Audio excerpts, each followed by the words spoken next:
Sa tuwing nasusunog ang kanilang mga balat, ito ay aming papalitan ng panibagong mga balat upang kanilang manasap ang hapdi kasidhian ng kaparusahan.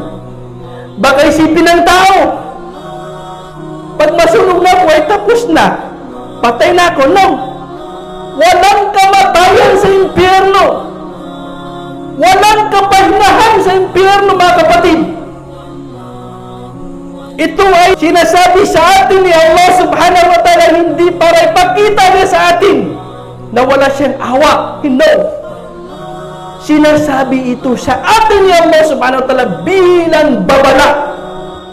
Kaya wag na wag nating susundin ang mga daan patungo sa naglalagablab na apoy. Kabilang sa mga paniniwala natin sa relihiyong ito ay ang paniniwala na mayroong paraiso at mayroong impyerno. Paniniwalang mayroong paraiso sa kabilang buhay na inihanda ni Allah subhanahu wa ta'ala sa silang magsusumikap sa pananampalataya at pagsamba sa Kanya. Paniniwalang mayroong impyerno, apoy sa impyerno sa kabilang buhay, na kung saan ito'y ay inihanda ni Allah subhanahu wa ta'ala bilang kaparusahan sa silang mga taong magpapabaya, silang mga taong tatalikod sa pagsambat pananampalataya kay Allah subhanahu wa ta'ala. Dapat nating paniwalaan na mayroong paraiso sa kabilang buhay.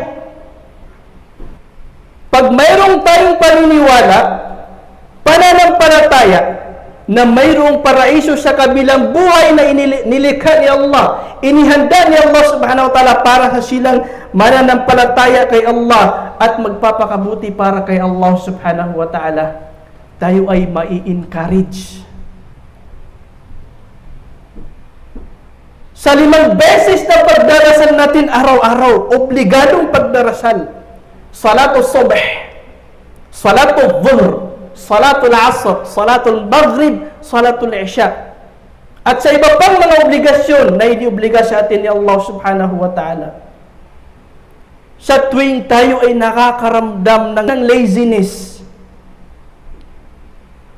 kapag inaalala natin na mayroong paraiso sa kabilang buhay, ma la aynun ra'at wala udhunun sami'at wala khatara ala qalbi bashar. Pag naalala natin, iniisip natin na mayroong paraiso sa kabilang buhay na inihanda ni Allah subhanahu wa ta'ala sa silang mga taong mananampalataya at magpapakabuti para kay Allah subhanahu wa ta'ala. Sabi ng Propeta Muhammad sallallahu alaihi wasallam, qala Allah ta'ala, a'dadtu li'ibadiy as-salihin ma la 'aynun ra'at wala udhunun sami'at wala khatara ala qalbi bashar. Ayon sa tumpak na hadith qudsi, sinabi ng mahal na Propeta Muhammad sallallahu alaihi wasallam na sinabi ni Allah subhanahu wa ta'ala, aking inihanda para sa aking mga aliping matutuwid.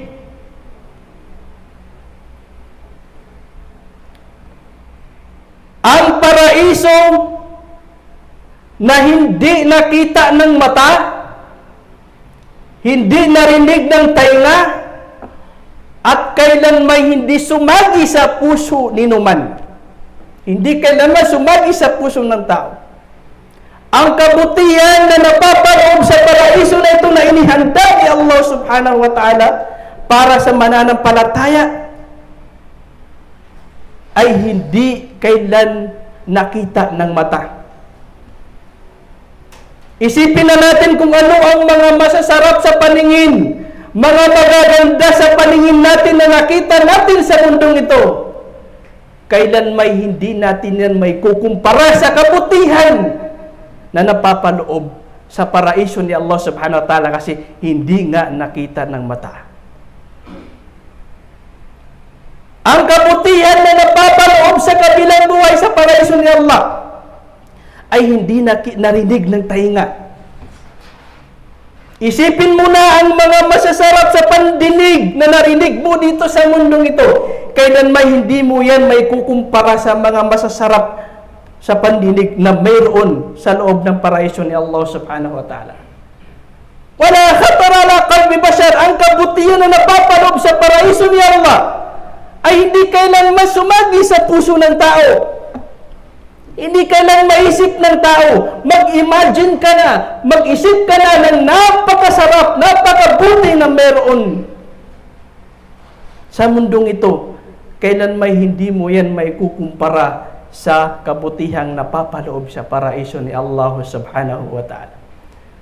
Sa tuwing naisip natin, naaalala natin, binabalikan natin ang pananampalataya natin na mayroong paraiso sa kabilang buhay, masigit lalo po tayong nakakapagpursigi sa pagsamba kay Allah. Wallahi, sa salatus subh halimbawa,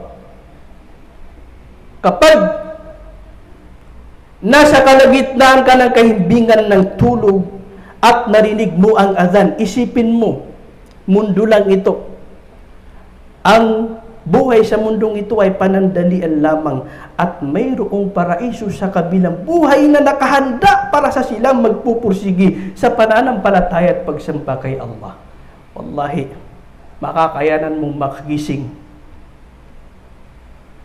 Yung sarap na pananampalataya sa kabilang buhay sa paraiso ni Allah subhanahu wa ta'ala ay mas mananaig kaysa kasarapan na nararamdaman mo sa kahimbingan ng tulog mo sa kalagitnaan ng adhan ng salatul fajr. Kailangan manampalataya tayo. Dapat may paniniwala tayo na mayroong paraiso. Kasi lugi ang siyang nagpapagabuti para kay Allah, nagpapangadalisay para kay Allah kung walang paraiso sa kabilang buhay. Lugi. Unfair. Kung pagdating natin sa kabilang buhay, pareho lamang tayo. Kaya, walang kabilang buhay na pagkatapos na mamatay, wala, natapos na. Unfair. Mayroong nagpakabuti, mayroong nagpakasama, mayroong mga tao na kanilang pinigilan ng kanilang self-desire dahil lamang sa pagsunod nila kay Allah subhanahu wa ta'ala. Mayroon namang mga tao na kanilang sinunod ang kanilang self-desire kahit na nasuway nila si Allah subhanahu wa ta'ala. Hindi kailanman yung magkakaparehas mga kapatid sa pananampalataya Islam. Kaya dapat may paraiso na pinaniniwalaan natin. Kaya sa Islam, kabilang sa paniniwala natin, naniniwala tayo na mayroong paraiso. Ganon din, naniniwala tayo na mayroong impyerno, totoong apoy. Hindi katulad ng impyerno na pinaniniwalaan ng ilan. Hindi katulad ng kaparusahan na pinaniniwalaan ng ilan. Subhanallah. Ang impyerno, apoy sa impyerno ni Allah ay totoong mga kapatid. Totoong nakakasunog mga kapatid. Tingnan niyo kung paano inilarawan, kung paano ikinuwento sa atin ni Allah subhanahu wa ta'ala ang kasidhian ng kanyang kaparusahan sa impyerno, sa kabilang buhay, na kanyang inihanda sa silang mga taong tatalikod sa pananampalataya at pagsamba kay Allah subhanahu wa ta'ala.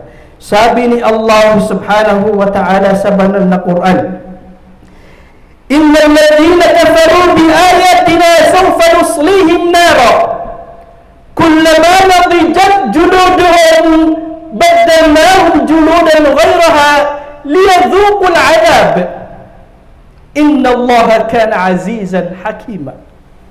Sa malapit-lapit na kahulugan, sabi ni Allah subhanahu wa ta'ala, kanyang sinasabi sa atin kung gaano ang kasidhian ng kanyang kaparusahan sa kabilang buhay sa impyerno. Katotohanan, yaong mga hindi naniwala sa aming mga aya, sa aming mga kapahayagan, sila ay aming papapasukin sa apoy sa impyerno. Sila ay aming papapasukin sa apoy sa tuwing madadaman, sa tuwing nasusunod ang kanilang mga balat, waliyadhu billah. Sa tuwing nasusunod ang kanilang mga balat, ito ay aming papalitan ng panibagong mga balat, upang kanilang manasap ang hapdi kasidhian ng kaparusahan. Katotohanan si Allah ay lagi ng ganap na makapangyarihan, tigib ng karunungan. Ito ang kaparusahan sa impyerno ni Allah subhanahu wa ta'ala. Baka isipin ng tao, pag masunog na ako ay tapos na, patay na ako. No! Walang kamatayan sa impyerno. Walang kapahinahan sa impyerno, mga kapatid. Ito ay sinasabi sa atin ni Allah subhanahu wa ta'ala hindi para ipakita niya sa atin na wala siyang awa. Hindi. Sinasabi ito sa atin ni Allah subhanahu wa ta'ala bilang babala. Kaya wag na wag nating susundin ang mga daan patungo sa naglalagablab na apoy. Ito ang ibig sabihin ito, mga kapatid. Ang iba naman kapag nakakarinig ng impyerno, ang napakawalang awa naman ng inyong Diyos, subhanahu. No. Ito yung pagkaadil. Pagkaadil ni Allah subhanahu wa ta'ala. Ito yung pagka-fair ni Allah subhanahu wa ta'ala. Nagagantimpalaan ang nagsumikap at paparusahan ang nagpabaya, ang tumalikod sa pagsamba at pananampalataya kay Allah subhanahu wa ta'ala. Ito ang kaparusahan. Ang mga taong papapasukin ni Allah subhanahu wa ta'ala sa impyerno dahil sa nararapat ito sa kanila, susunugin sila sa impyerno. Sa tuwing nasusunog ang kanilang mga balat, waliyadhu billah. Sa tuwing nasusunog ang kanilang mga balat, papalitan ito ni Allah ng panibagong balat para may continue. Para ipalasap sa kanila ni Allah subhanahu wa ta'ala ang kasidhian ng kanyang kaparusahan. Sa siyensya, sa mga doktor, ayon sa pag-aaral, ang balat ang may pinakamalaking sense sa sakit. Tingnan nyo kapag tinuturukan kayo ng injection, di ba? Sa umpisa masakit, umpisa lang. Pero kapag nakapasok na, wala ng sakit. Bakit? Kasi yung balat natin ang may pinakamalakas na sense. May malakas makaramdam. La hawla wala quwwata illa billah. Hindi biro ang apoy sa impyerno, mga kapatid. Hindi ang impyerno nating pinapaniwala na hindi katulad ng pinapaniwalaan ng mga kufar. Meron na naniniwala na mayroong kaparusahan, pero ang kaparusahan lang ng walang pagsamba ay yung hindi lang siya mabubuhay. Subhanallah. Ang magpapakabuti, mabubuhay siyang muli. Ang kaparusahan naman ng hindi nagpakabuti ay hindi lang siya mabubuhay. Wow! Ayahay! Ayahay kung ganun. Magpakasama ka na, ang parusa mo lang, hindi ka bubuhayin, wala kang kaparusahan. No! Unfair ito sa silang mga nagsumikap, sa silang mga kanilang nilabanan ang kanilang self-desire. Kahit gaano pa kasarap para sa kanilang self-desire yung bawal, ay hindi nila sinunod ang kagustuhan ng kanilang self-desire na hindi nakasang-ayon, hindi sang-ayon sa kagustuhan ni Allah subhanahu wa ta'ala. Gabayan nawa tayo ni Allah subhanahu wa ta'ala. Aqulu qawli hadha wa astaghfirullah li wa lakum wa li sairil muslimin min kulli dhanbin fastaghfiruhu innahu huwal